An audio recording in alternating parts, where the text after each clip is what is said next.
We're live. Hi, everybody. Very happy to introduce Leigh Russell. It's always good to have you on. Do you want to start us off with an introduction to yourself and your books? Yeah, sure. First of all, I just want to say I'm really excited that I've just received my brand new bookmarks today.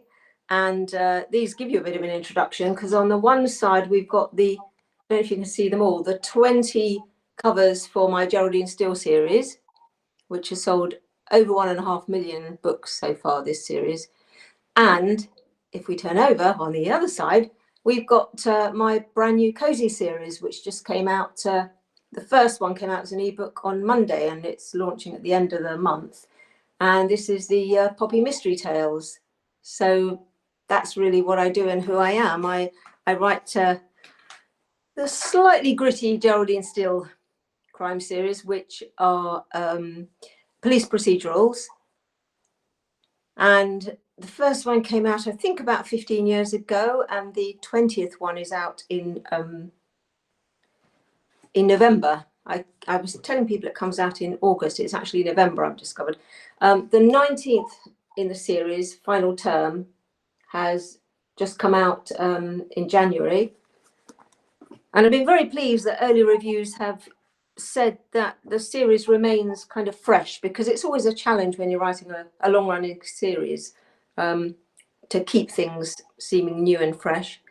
And then this month saw the launch of the first in the Poppy Mystery Tales, which is my brand new cozy crime series featuring a little dog. So that's me, really. I chair the Crime Writers Association panel of judges for the Debut Dagger Award. I do some work, educational work in schools and universities for the Royal Literary Fund. And I sometimes am lucky enough to chat to people like Caroline about my books. Yay! I've been very busy today setting up some events for June, when I'm going into a number of libraries for National Crime Reading Month. I'm pretty booked up now, but if any librarians are watching and want a visit from an author, do give me a shout. You know where I am, Leigh Russell. And that's where I'm at, really. It's lovely that we're able to get out and about again. And so last weekend I was in Portsmouth for Mystery Fest, part of the Portsmouth Book Festival. Weekend before, we were in Brighton for The Dark Side of Brighton. And it's great being able to get out and meet readers again. And I'm hoping to get to Leeds at some point to have a hug with Caroline. But at the moment, we're chatting online, which is the next best thing, isn't it? It is. If you can't meet in person, online is another good stuff, isn't it? And it lets you reach a lot of readers, I think. I'm hoping that the online things will carry on. Well, they are carrying on even now we've opened up to the world, aren't they? And it's good because we draw in sort of readers that wouldn't get to come and meet you. Yes, of course, yeah. And not everybody is accessible, are they? Some people just can't get out. Some people are all around the world, aren't they? So yes, it opens these events up to everybody, which is wonderful. And I just want to give a quick shout out to Caroline, who has been out at work all day and is still making the time to come along and be a champion for authors.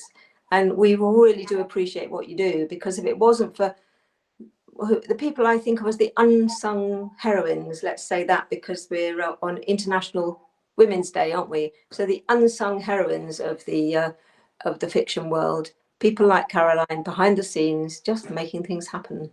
So thank you very much for having me here tonight. Thanks. Well, we couldn't pick someone better to have on, could we, than you either tonight. It's brilliant. So we've got so many hellos already. Mills has said hello. Laura said hello. Yes, everybody. Karen has. Mills is telling you she loved barking up the right tree. Hooray! Yes, actually, I've had some really lovely comments, and in fact, I've one of my friends who's a genius at these things, because I'm hopeless at technology, and he's made me a couple of visuals which I put up on Facebook with some of the comments that readers have been making about Poppy. And I'm so pleased that readers are falling in love with her, because I'm absolutely in love with the real Poppy who inspired the books. I've seen a picture today that you put on of the real Poppy, I think, playing in the snow, Yes, and she is absolutely adorable. she is adorable, and she's a rescue puppy. Um, and she has such a happy life now.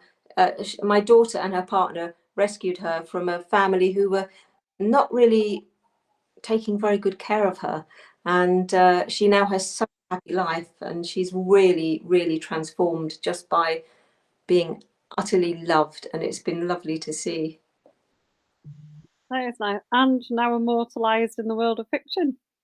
Yes, she's a star of her own books. And in fact, I went along to the recording studio for the audiobooks because they wanted to do an author interview with me, and they asked us to bring Poppy along, and they managed to record her barking. So if anybody listens to the audiobook when it comes out, it's out shortly, I think, you may hear the real Poppy barking in the book. Oh, that's cool.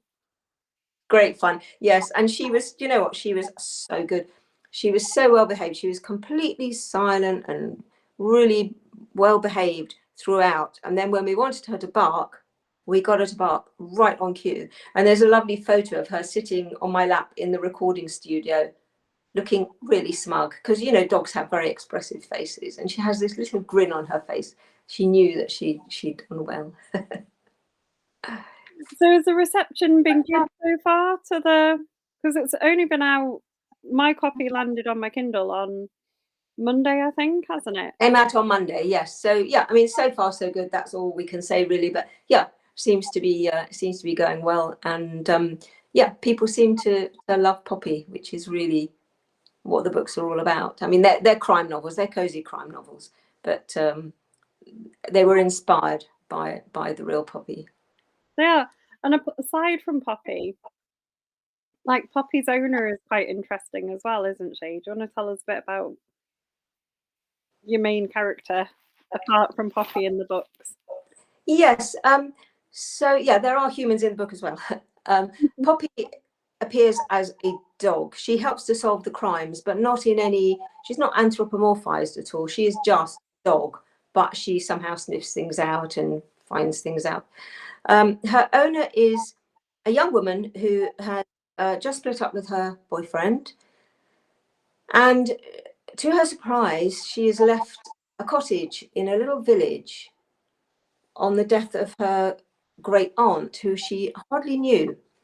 And she goes to have a look at this cottage, and then discovers that she's been tasked with looking after her great aunt's pet as part of her inheritance.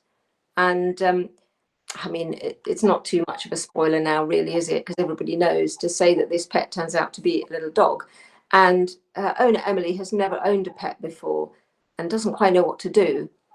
And so we follow her experience as she gets to know how to handle this dog, because to begin with, she's not quite sure even sort of how much to feed her. And she looks up online.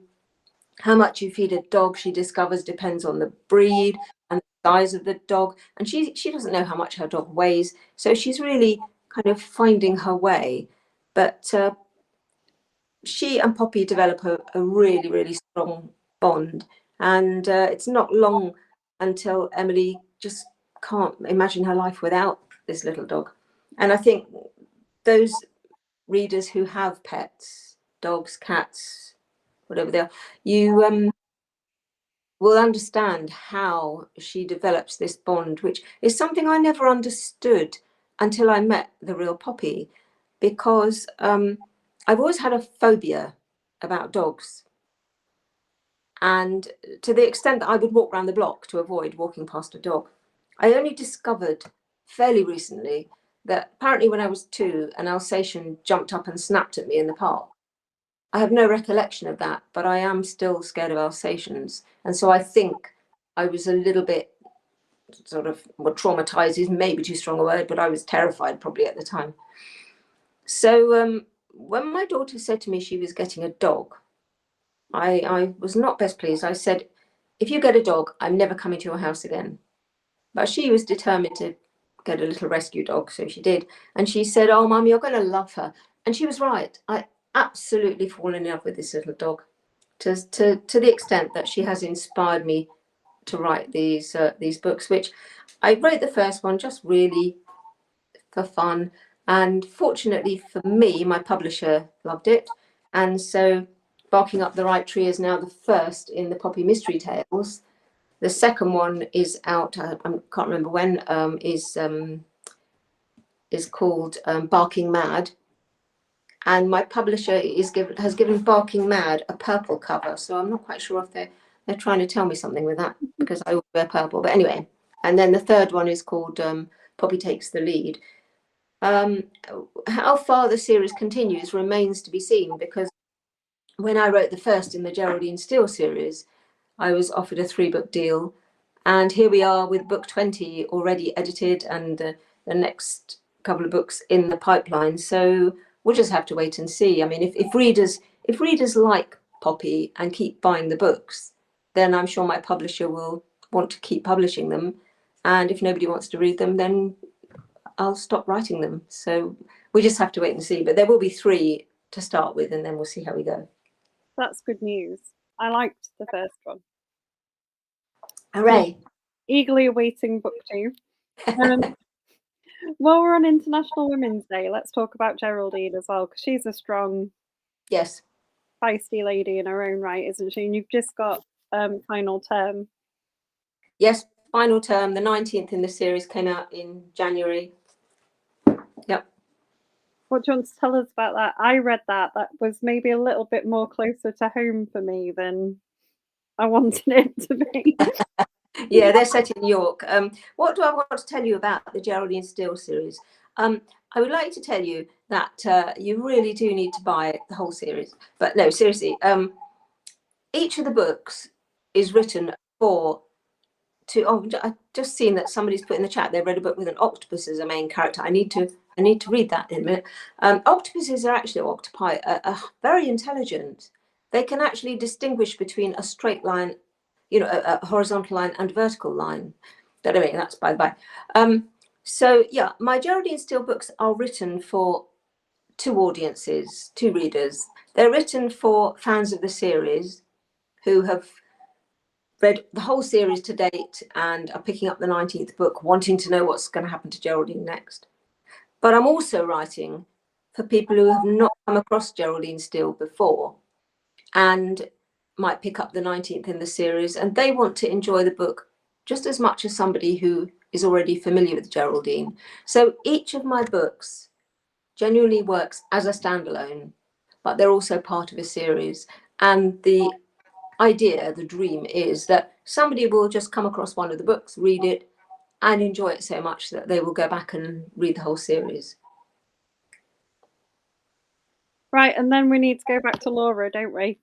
So she said after reading a book with an octopus as the main character who is nudging the humans in the right direction to solving a mystery, she's interested to read a book about her dog. Now that does sound good, Laura. What is the name of the book?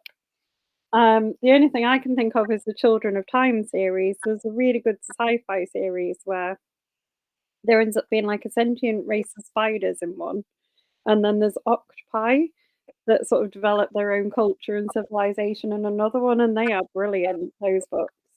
But I don't think that's what Laura was reading, because there isn't really. No. I mean, that's intriguing, isn't it? I wonder how many books there could be in a series with an octopus as the main character, if it's genuinely an octopus. But that would. And then solving a mystery as well, because how would you get it to the mystery? We'll have to read the book and find out. Well, Laura, you've got answers to be typing in. Oh, remarkably bright creatures. Yeah, octopi are very, very surprisingly intelligent. Not as intelligent as dogs. I mean, dogs are incredibly intelligent, and Poppy is actually she's a cross between a Jack Russell Terrier, which are quite willful and naughty, and a Shih Tzu, who are more docile and gentle. And Poppy herself is very, very gentle. She loves people, and she has a will of her own. She can be a little bit mischievous, so she's great fun, and it's very interesting for me. Alternating between writing a fairly gritty police procedural novel and a cozy novel, and I enjoy that sort of contrast. Really, it shakes it up a bit for me. But in terms of Geraldine Steele, I think the whole crime genre is so interesting because it not only looks at how we as individuals behave, and as a reader we might think, oh my goodness, what would I do in that situation? Because I think you don't know, do you, until you're put in a situation. I mean, I'm totally opposed to physical violence of any kind, but if my life was being threatened by somebody, or the life of a member of my family was being threatened, and I could eliminate the risk, as it were, if I had a gun in my hand, which I wouldn't have, I knew how to use it, which I wouldn't know, would I pull that trigger to save my own life? So I think we all have our kind of cutoff point, don't we? I think to kill another human being is an insane act. Is it something we are all capable of? Well, maybe it is. Some people, sadly, are just insane, and their cutoff point comes very early. So some of my killers are just psychopaths who would kill another human being like I might kill a wasp. Some of them are people who are actually driven to kill because they feel they have no other choice. People kill from hatred, from jealousy, from greed, all sorts of reasons, from fear. And so that's something I'm exploring in my books. But crime fiction also gives us the opportunity to explore how we behave as a society in certain situations. So in my books, I tend to examine different social issues. One of my books looks at the issue of gun crime, another looks at the issue of homelessness. And the killer in my very first book, Cut Short, is really someone who should not be out in the community unsupervised, yet there he is. These are real problems that we face as a society. I have no answers, but I think it's important that these questions are raised and are considered. And so I think this adds another layer of interest, in a way, to crime fiction, because we're examining ourselves as individuals, we're examining how we function as a society, and sometimes we don't function that well in either really. So the Geraldine Steele books are I would say they're fairly serious books. Barking Up the Right Tree, well, I mean, the title tells you everything, really, doesn't it? They're much lighter. It's kind of sort of like Bridget Jones meets Agatha Christie. So they are quite different. And I was a bit, I wasn't quite sure how readers were going to take to Barking Up the Right Tree, to the mystery tales, because I thought people might start saying, oh, it's nothing like Geraldine Steele. We like Geraldine Steele. But there was never any question that we would publish them under a different name. I think my publisher felt that my name alone would attract some attention because I'm fairly well known. So they wanted to keep the name Leigh Russell. As far as I'm concerned, Leigh Russell is not actually my actual name. It's my pseudonym. And life is complicated enough with having two names. I don't think I could cope with three. So I remember the first time I signed, with you sign contracts now online, they're virtual documents, and you just type in your name and it comes up in a kind of handwriting font. And I remember the first time I signed a contract online and I thought, this is not actually my name. It's not my handwriting and it's not my signature. And yet this was a legal document. It was a binding contract between two parties, between my publisher and myself. I found that quite bizarre. But now, of course, we're used to things being online. And I think lockdowns have speeded up the process, really, didn't they? We do so much more online than we used to. I do still like getting out and meeting people, but it's great to be able to do things online. I didn't know that you'd adopted a pseudonym. Yes. Partly because when I started writing, I was still teaching. And I didn't want the teenagers that I was teaching to find out about my writing because, well, I just thought it might be embarrassing if the books bomb or whatever. Of course, they soon found out, and I couldn't really keep it quiet. But they loved it. They were always trying to ask me about my books as a diversion from actually doing any work, and I had to keep saying to them, "I'm not here to talk to you about my books. I'm here to teach you the syllabus." But that was one reason. And at the time, I mean, this is an interesting thing to touch on International Women's Day, but at the time, this is going back about 15 years, my publisher felt that an androgynous name might be better because men might not want to read a book written by a woman. And a lot of authors still have initials, don't they, with their names, S.J. Watson, C.J. Box. I mean, there are loads, P.D. James. But so, yeah, Leigh Russell is a kind of androgynous name. It is sort of my name because Leigh is actually my married surname. And if you study my books, if you read the acknowledgements, I always acknowledge the help of Dr. Leonard Russell for his medical advice in my books. And he's actually my dad. So it sort of is my name. It's my married surname and my maiden name. But it's not actually my name. I'm so used to being known as Leigh now that I find it quite strange when people call me by my actual. Even Michael, my husband, calls me Leigh now, and it's caused some confusion because he gets called Mike Russell now, or and sometimes, like, you know, at a literary festival or something, and we're looking for his ticket for his dinner and we can't find it, and then, oh, wait a minute, it must be under Mike Russell because I'm Leigh Russell, and they know he's my husband. So I think, yeah, to have a yet another pseudonym would be one confusion too far for me. I'm easily confused. I guess as well, when people tend to change their names after they've already published, they tend to do it because it's like a very different genre, whereas you're sort of still sitting within crime. Yeah, I mean, as I say, I think my publisher wanted to use the same name because then he knew there's already a fan base who might read the books, so he thought he would use that. But Well, you somebody's saying I did one of Leigh's writing courses, and when I sent money, I wanted to. I was sending it to. The name was so different, yeah, because you actually paid me, not Leigh Russell. Yeah. That was Donna who said that. Hi, Donna. It just comes up as Facebook user. It does. Don't know why it does that. Donna is another of the unsung heroines who, behind the scenes, do so much to support writers. I was thinking I ought to write a book about the unsung heroines of the world who don't have their names on the front of the book, but make these things happen. Yeah, Donna's. I've just commented on a thing of hers on Twitter about her being a bit of a special lady.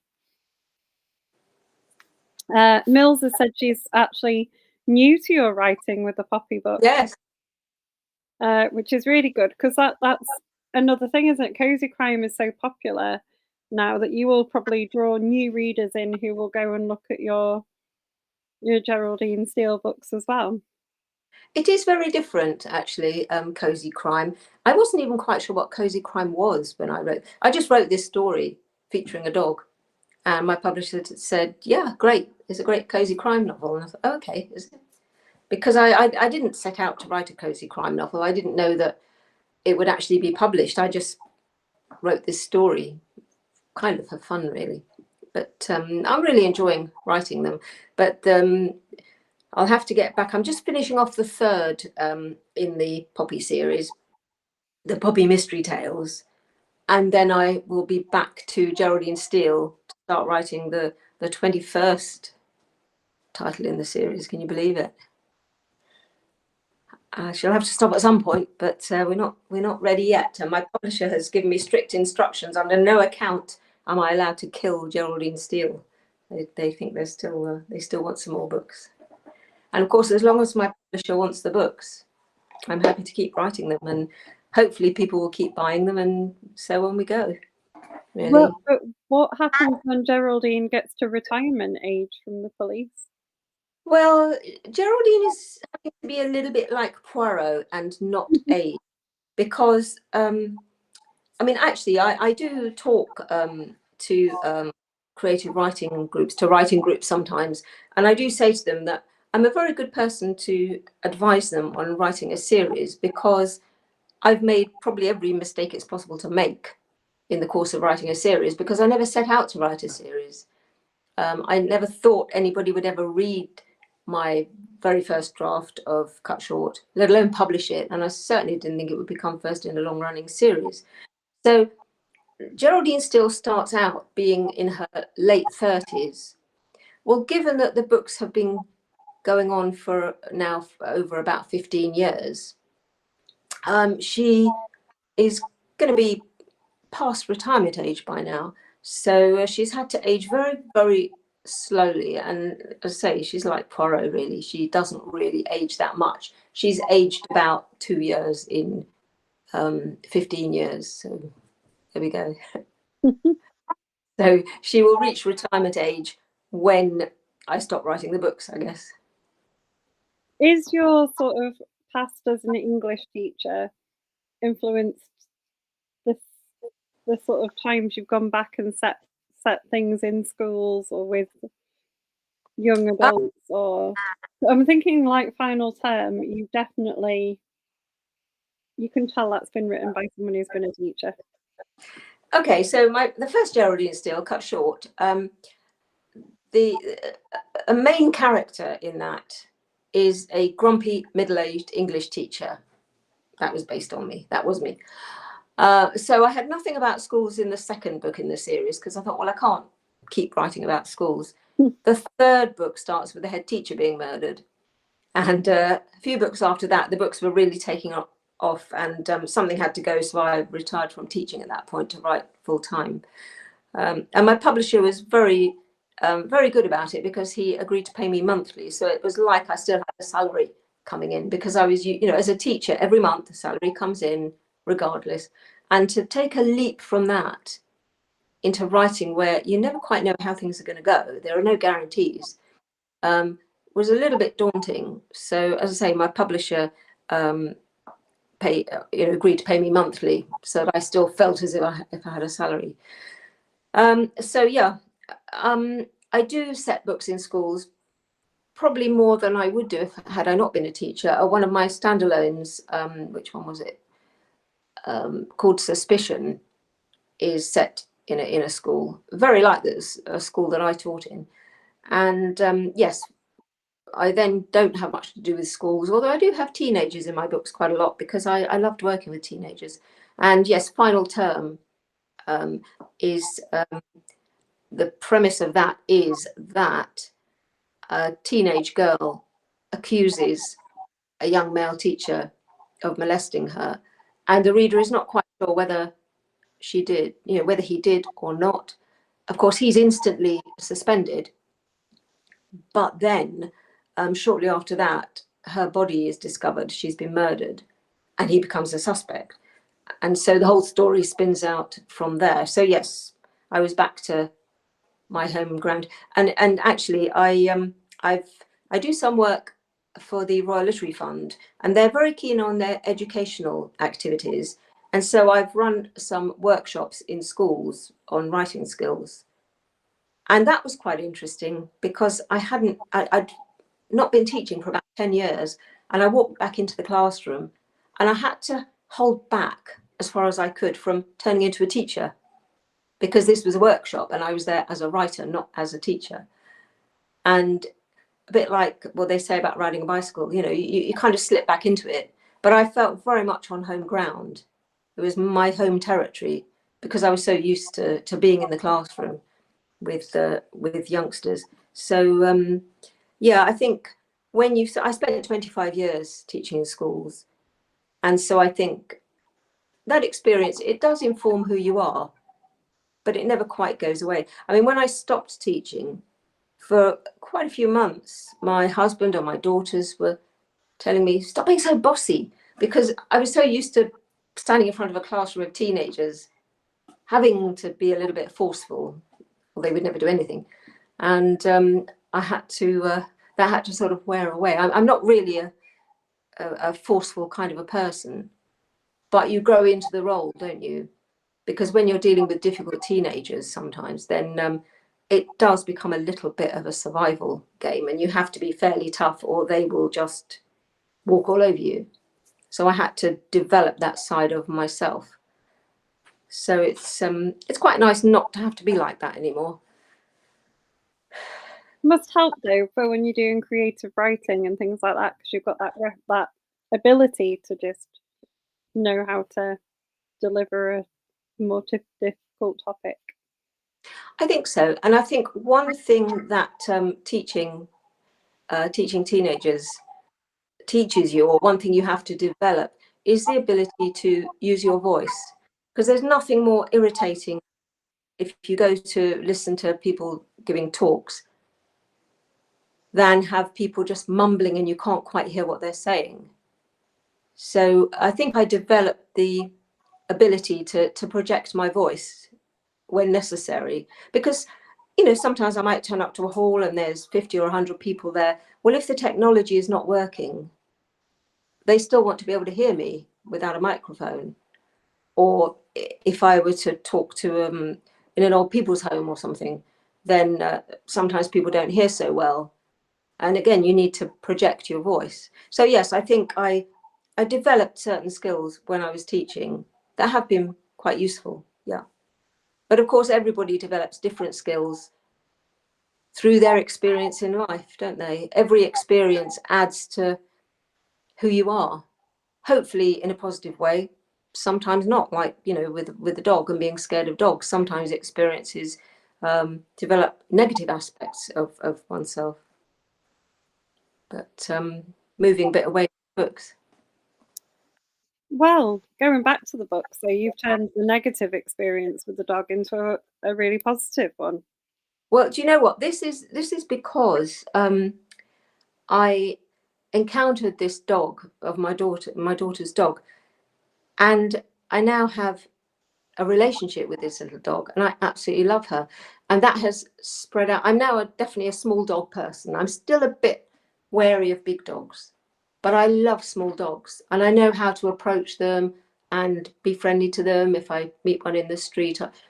I've really got over my phobia, and it's been really interesting because having conquered one phobia that I had, it's given me a lot of confidence, because I thought, well, if I can overcome that fear, then I can overcome other fear. I'm a very fearful person. I can overcome other fears that I have. And so I think it has made me braver. I've never been brave as a person, but I think it's really, really good if you can to face up to challenges in your life and hopefully overcome them. And if you try something and it doesn't work, well, does it really matter? And very often things that you don't think will work do. But if you don't try, you're never going to know. So I think it has changed me as a person, not just in terms of writing the books, which have been great fun, and I'm really hoping they do well. There it is again. But I think meeting the real Poppy has also changed me as a person, and I'm very, very grateful for that. But Yeah. that's sort of based on real experience. My Geraldine Steele books, which have sold really phenomenally well, I still can't believe it, are not based on experience at all. I've never killed anybody in my life. I've never worked for the police force. I just make it all up. But somehow they seem to work, because I guess I'm writing about people. And I think as writers, we are endlessly fascinated by people. What is it drives them? What motivates them to behave in the way that they do? And it's a little bit like Atticus Finch in To Kill a Mockingbird. He said, I can't remember the exact quotation, but he said, to understand somebody else, you have to walk around in their skin. And I think as a writer, you need to be able to make that leap of imagination and really imagine what it is like to be somebody else, even the most evil of killers, and just see things from their point of view. Ruth Rendell, most amazing crime writer. If you've not read her, I would highly recommend her. She's dead now.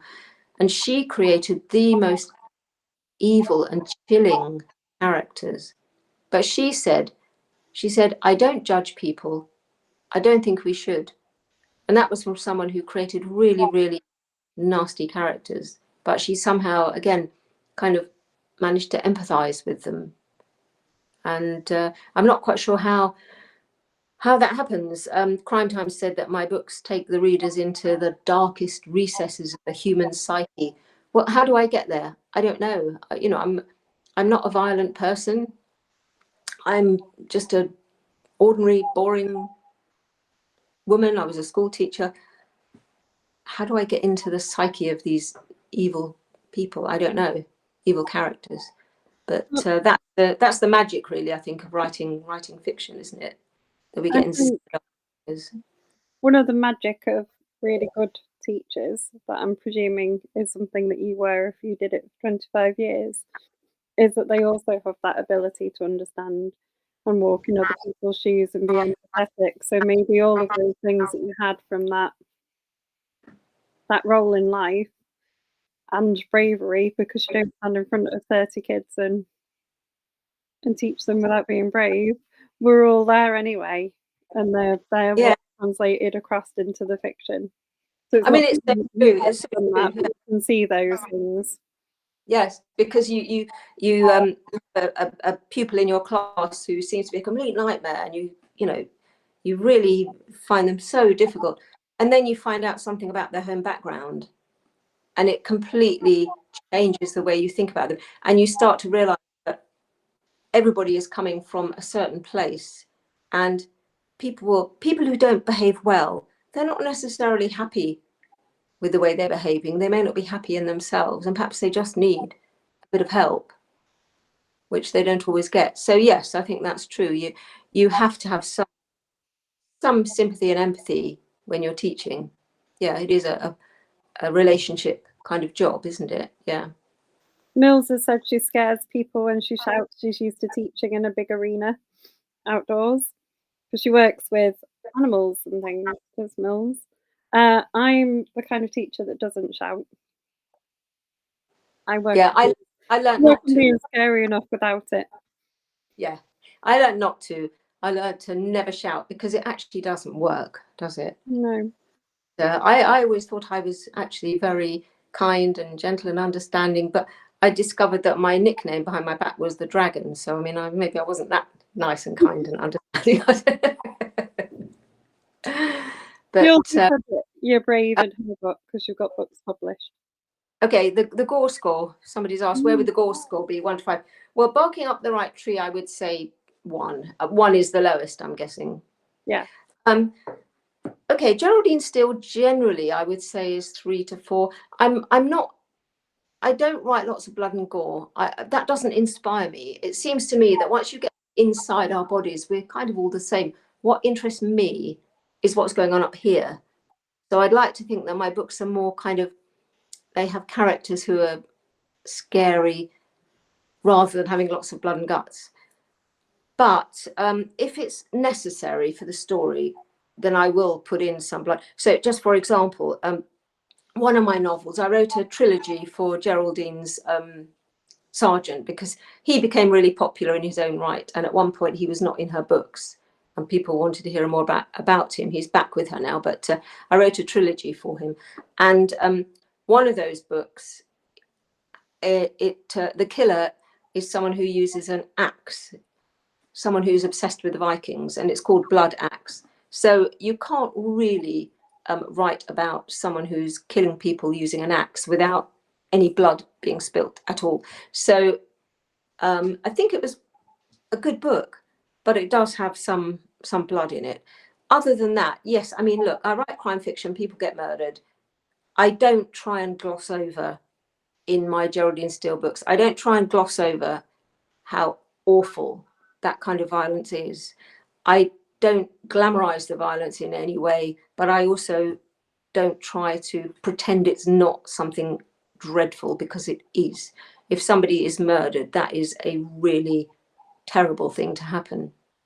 And so I try to be, reasonably sensitive to that, because it matters, doesn't it? I mean, we all know, don't we? If you lose someone who is dear to you, you are never the same person again. The world is not the same place afterwards. Something has gone from your world. And I don't think that that can be minimized or belittled. So I do try to pay attention to how significant it is when somebody is murdered. I think to lose somebody in that violent way must be so difficult to cope with. So I don't believe in just glossing over it and just concentrating on the puzzle. I do have, puzzle element, obviously, who committed the murder. I'm more interested in why they did it. But I think if you enjoy crime fiction, you are going to enjoy the Geraldine Steele series. But if crime fiction is really not for you, then don't read my books. I would not want to give anybody nightmares. I want people to read my books and enjoy them. But that said, it's amazing how, I never read about true crime. I don't like watching the news. I don't read true crime because I find it too upsetting. It's just so devastating, the way people behave towards each other. But somehow in fiction, it becomes entertainment, doesn't it? And the number of people who've said to me, "Oh, I love a good murder," and they're very nice people. You know what they mean. It's the goodies and baddies, isn't it? And the tension and the suspense and the puzzle. There's all sorts of entertainment in crime fiction. But at the same time, I do like watching James Bond films, but a part of me is a little bit outraged that so many of these extras always seem to be Chinese men in white suits or whatever. They just get all blown up, don't they? And it's like it doesn't matter. These are people, aren't they? I mean, they're characters; they're not real people. But so I don't like to gloss over the violence. So yeah. What level would the gore score be? That's such a difficult one to answer, isn't it? Because it depends what your what your kind of tolerance is. But I don't write very gory books. I prefer the sort of, you're at home on your own at night and then you hear, there's nobody else in the house and then you hear a door opening downstairs, that kind of feeling rather than the violence. We've both got a love of the city of York as well, haven't we? So So we've both got a love of the city of York because you've got quite a few books set there. Yes. So Geraldine started her career in Kent in the first 3 books, along with Ian Peterson, and then in the 4th book, which was Deathbed, she moves to London because I felt after 3 books, I wanted to have a bit of a change. I thought readers might want a bit of a change. That was when I got a bit of. I've got some complaints about Ian Peterson not working with her anymore. And so he has his own trilogy, and she makes a cameo appearance in each of his books, and he makes a cameo appearance in each of her books, and it all got very complicated for me. So then, in the meantime, Ian, he had a very annoying wife. I wanted to make her annoying because I wanted to get rid of her at some point. And I think I went a bit overboard because I was getting lots of messages saying, "Get rid of that annoying woman. Oh, I love the books, but Ian's wife is just driving me nuts." Anyway, he moves to York because he wants to get away from his in-laws, basically.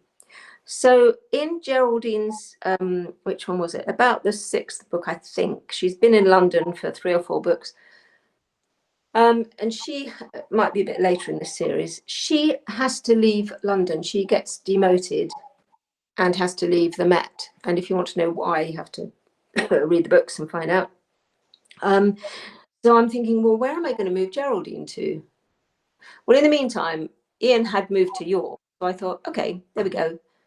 I moved Geraldine to York, and so they're together again. So initially, she's the inspector and he's the sergeant. And when she moves up to York, he's now become an inspector and she's a sergeant.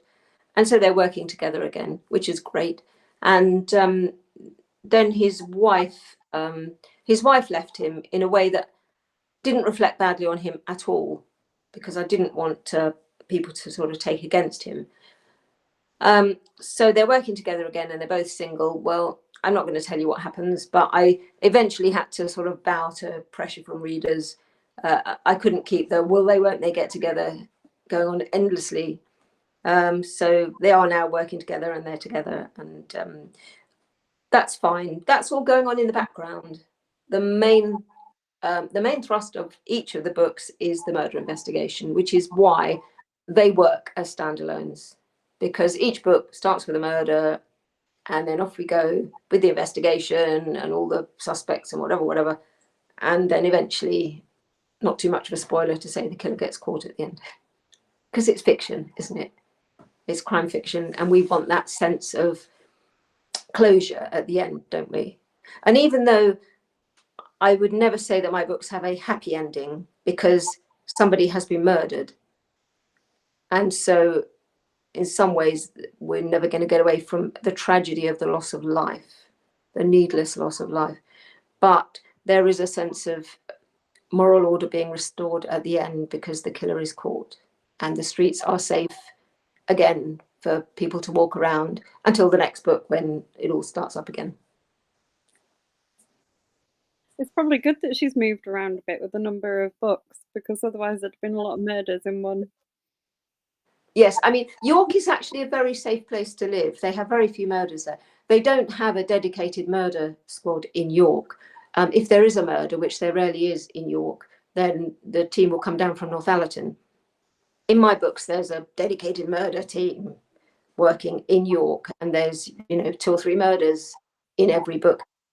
But yes, I mean, in that sense, it's a little bit like Midsummer Murders, I guess. But this is what makes the books thrilling and exciting and gripping, because one of the things that will drive readers to keep reading is we want to find out, is anybody else going to be murdered before this person, this murderer, is caught? That gives you the overarching narrative drive in the books, in crime fiction books. I didn't know that about the no dedicated murder squad in York. Yeah. In fact, there are very few murders in York, but then the first time we went to York to do some research, we used to go and stay there for a couple of weeks, and I'd walk around looking for likely places to dump a dead body. And I asked the concierge of the apartment block we were staying in, and I said, is there a sort of an area in York where people wouldn't want to walk, where things can happen? He said, oh, funny you should ask, because actually there was a murder just round the corner last night. And I thought, oh my goodness, it's following me around. It was actually a domestic. A man had got drunk and killed his wife, and so they caught him straight away, which is how most murders in the real world are solved. Of course, in fiction, the murderer has to be a little bit sneakier than that, and it has to take the detectives a whole book before they track him down. At the same time, my detectives can't appear to be stupid, so the killers have to be a little bit clever to evade capture until you get to the end of the book. Because if you're writing a murder story and the killer is caught in the first chapter, I mean, that's it, the book's over, isn't it? Oh, it can be. I'm reading a crime book at the moment where the killer, we know who the killer is, and they're in prison and they're condemned to death in like the opening few pages. So yeah, I mean, my books end with the killer being caught. I don't go into the courtroom or anything like that. I don't do kind of courtroom dramas, which are a really interesting subgenre. But you do need to know something about what goes on after somebody's arrested, which I don't. Never having been myself, or not that I would admit to in public anyway. So my books go from when the murder is committed to when the killer is actually apprehended, and then I don't go beyond that. Tell us a little bit about your work with the CWA. Okay, well, the Crime Writers Association, it exists to support crime writers, and I've what do I do with it? What I've served on the board, and I also chair the panel of judges for the Debut Dagger Award, which is a dagger which is awarded to an unpublished writer. So unpublished writers submit, according to the guidelines, 3,000 words plus a synopsis. They submit those, and then the judges, myself included, are given the long list after they've gone through a really rigorous reading process. We're given the long list. We then have to select a short list, and we all score them independently, and the scores are then put together and we discuss. So then we have a short list, which I announce every year at Crime Fest, and then we meet for lunch, the judges, and discuss the shortlist and decide on a winner, which is always very difficult to do. And it's huge to be shortlisted to win the debut dagger, because then publishers and literary agents do look at what you've written, and the winner and the shortlisted authors almost invariably go on to win publishing deals, to achieve publishing deals. I set this up, and I run a critiquing service for the CWA, and any writer can submit their manuscript or a part of their manuscript for a critique, and we have a panel of expert readers who will turn this around and give a critique. We do mini critiques and critiques of full manuscripts. All the details are on the CWA website, so people can look there. It's just thecwa.co.uk, I think. It's the Crime Writers Association. So I'm quite active, really, with the CWA. I no longer serve on the board. I did 2 years, but I have so many other demands on my time, and 2 years is a reasonable stint. So yeah, that's what I do with the CWA. And I have to add that all of the judges for the CWA daggers do this out of love. None of them are paid. And although the debut dagger judges do get a free lunch out of it, so that's quite nice. But yeah, so that's my work with the CWA. Nice. Tell me, we've not got long left. Tell me what you've read this year that you've really enjoyed. Oh goodness, this is where my terrible memory kicks in. So let me check. I keep a little list. If I can find it, here we are, because I tend to mention them on my newsletter. So, well, in February, just for example, I read Echo Burning by Lee Child, Must Have a Good Sense of Humour by Paul A. Mendelsohn, which is entertaining and silly. I then read another Lee Child, Without Fail. I then read The Scapegoat, which I hadn't read before, by Daphne du Maurier, and that's an interesting book. It's about the narrator meets a doppelganger, really, and what happens. They swap lives. Then Mockingbird by Walter Tevis, who wrote the Queen's Gambit, and I really enjoyed that. It's a kind of Brave New World meets Fahrenheit 451 and 1984 in a dystopian future where robots control the world. And then I tried another Walter Tevis. I finished it, The Steps of the Sun, but I found that a bit odd. But I'd previously read The Man Who Fell to Earth. Do you remember the film with David Bowie? And I read the novel The Man Who Fell to Earth. That was really good. Then I read Frenchman's Creek by Daphne du Maurier. And then The Blind Assassin by Margaret Atwood. Basically, if I see any book by Margaret Atwood that I've not read before, I will buy it. Or Graham Greene. There are some authors who just transport you straight away. And I'm a real sucker for beautiful prose. I love the way Margaret Atwood writes. I mean, it's just beautiful. And so then after the Margaret Atwood, I fancied something a little bit lighter. So I went to an Alexander McCall Smith, Mara Motsway and the Number One Ladies Detective Agency. I read the Kalahari Typing School for Men, which was fun. And then the other one I read was Forever and a Day, which was a James Bond, but it's by Anthony Horowitz. And again, I think anything that Anthony Horowitz writes is worth reading, is good.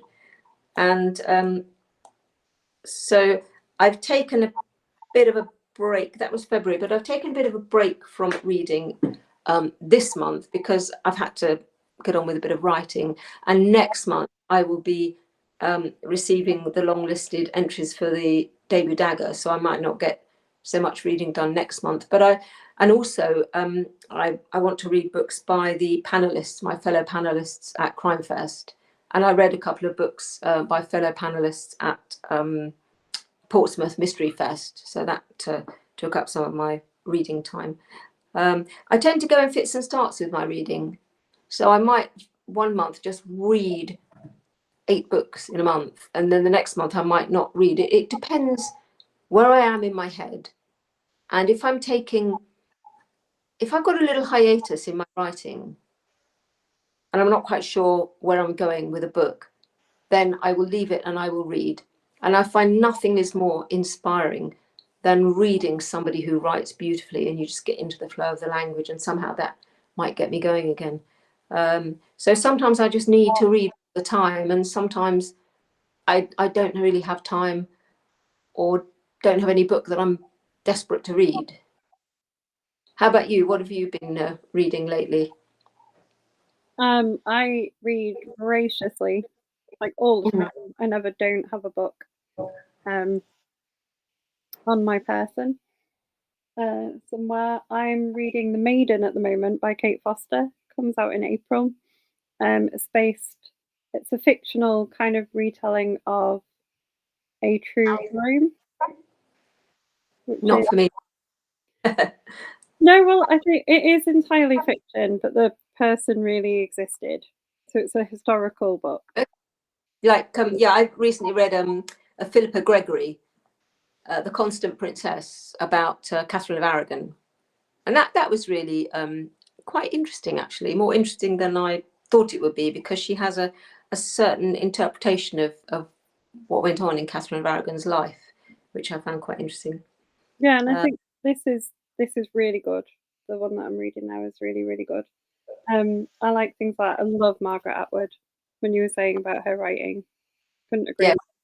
Yes, I found The Blind Assassin was actually, I don't know if you've read that one. It was quite a difficult book. I needed to read something a bit lighter after it. It's a book that I will reread. I mean, something like Anthony Horowitz's James Bond. I read it and I really enjoyed it. It was really quite simple, straightforward. You could get it. But something like The Blind Assassin, I'm going to reread that, because there were parts of it that I wasn't quite sure that I got what was going on. So it was quite a challenging book to read. And I like to mix it up a bit. I mean, the same as with my writing. I've never just written the Geraldine Steele books. I've always had something else on the go. I've written a historical novel. I've written a dystopian novel. I've written a few psychological thrillers. I've been fortunate that they've all found publishers, but I don't just write Geraldine Steele. And in the same way, I like to read something that's really quite challenging and, difficult for me anyway, because I'm not that clever, and then mix it up with something that's a bit lighter and a bit more fun, like Ian Moore. So that's really what I'm doing with my writing. I've got the Geraldine Steele, which are quite weighty books, really, dealing with issues, social issues, dealing with murders and with characters. And then there's Barking Up the Right Tree with my little dog.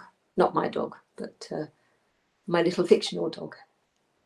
I think you can have joint custody of pets, can't you? Like my parents have got a dog. He's adorable. He's like a Labradoodle. So he's completely crazy, and tiny. He's not very big. But I love they share him. He goes and like stays with the neighbor, like if they go out, and the neighbor like has co-ownership. I would describe him as partly my dog. So I think you can have a joint ownership of pets. Yeah, I'm not sure what my daughter would say about that. He's very much, she's very much her dog. Yeah, but yeah, I mean, she is adorable. I never understood the bond that people had with animals until I experienced it. And it's the same, I think, with a lot of things in life, isn't it? So many things that we don't understand about other people just because we've not had that experience. But we have to, I mean, we're all different, aren't we? But we have to respect other people's experiences, don't we, really, even if we've not shared them, and try to understand them. We do. We have a minute left. Any questions? Any questions? I think we've got all the questions. So finish off with showing people the books again, so they know what they're going to go and buy.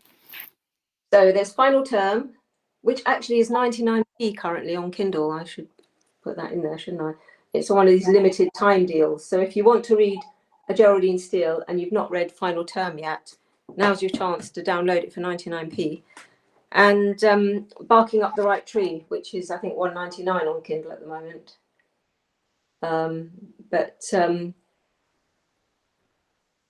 Yeah, what can I say? Buy my books. And also do look out for me in your local library, because I'm doing quite a lot of library events, particularly in June.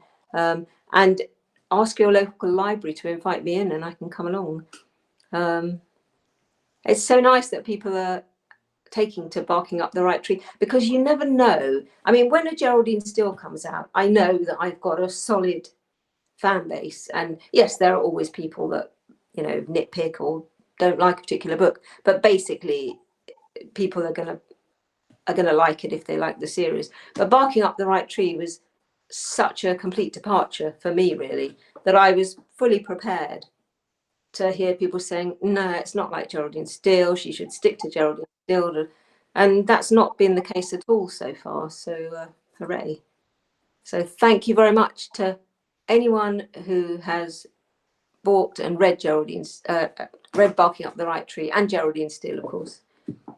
Thank you very much to anyone who reads my books, and please keep reading them. And do please borrow them from your local library if you don't want to buy them, or if you've run out of your reading budget for the month, because it's so important that we support libraries. And you can borrow ebooks from libraries now, can't you, as well? So yeah, I'm just reading the comments here. My old math teacher said they can't help you if they don't have the full story. Yes. Do we ever have the full story? I don't know. I mean, we just do our best, don't we? But I'm totally in awe of Caroline, who's done a full day's work teaching and is still here. I mean, are you ever less than 100% calm? Yes. I don't believe it. It does happen. Ask my husband. I'm going to have a character in my next book who is just lovely and calm all the time. I wish I could be like that. I'm working on it. Work in progress. Thank you so much for joining us tonight. It's been a pleasure. It's always lovely to chat to you, Caroline, and thank you very much. And maybe we'll have another chat in November when my next book is out. So Yeah. I think that'll be. I can't remember now. And I think that's the next Geraldine Steele. I'm not sure when the next Poppy book is out, actually.